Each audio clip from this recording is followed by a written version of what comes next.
पूर्व मुख्यमंत्री और पाटन विधायक भूपेश बघेल ने पाटन विधानसभा की कई सहकारी समितियों का दौरा किया और किसानों से सीधे बात कर खाद, बीज और ऋण वितरण की स्थिति की जानकारियां लेकर सरकार पर किसानों की अनदेखी का आरोप लगाया। निरीक्षण के बाद पूर्व सीएम भूपेश बघेल ने कहा कि कई समितियों में किसान लंबे समय से खाद का इंतजार कर रहे हैं, लेकिन पर्याप्त मात्रा में डीएपी उपलब्ध नहीं है। उन्होंने आरोप लगाया कि खाद वितरण का तरीका किसानों के हित में नहीं है। आधा एकड़ और 1 एकड़ वाले किसान को समान मात्रा में 1 बोरी खाद दी जा रही है। पूर्व मुख्यमंत्री ने डीएपी के विकल्प के रूप में एनपीके खाद दिए जाने पर भी सवाल उठाए। उन्होंने कहा कि एनपीके खाद किसानों को ज्यादा महंगी पड़ रही है। पूर्व सीएम भूपेश बघेल ने खाद संकट को अंतर्राष्ट्रीय परिस्थितियों से जोड़ते हुए केंद्र सरकार की नीतियों की आलोचना की। उन्होंने दावा किया कि वैश्विक हालात और केंद्र की नीतियों के कारण किसानों को पर्याप्त खाद नहीं मिल पा रहा है। साथ ही उन्होंने आरोप ये भी लगाया कि इससे देश की कृषि व्यवस्था प्रभावित हो रही है।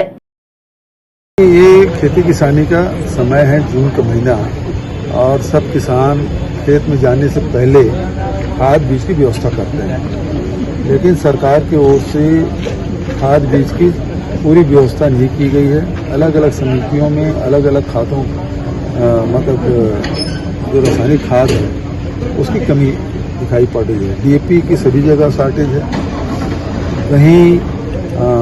कहीं जब डीएपी दे रहे हैं तो सिंगल सुपर फास्फेट नहीं दे रहे हैं,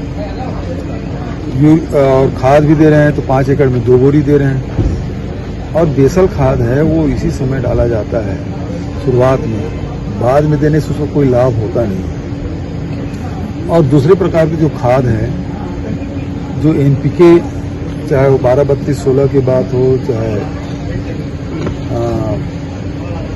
10-26-26 हो, चाहे 20-20-13 हो, ये सब खाद है कम से कम 200 से लेकर 300-350 रुपये तक तो महंगा है।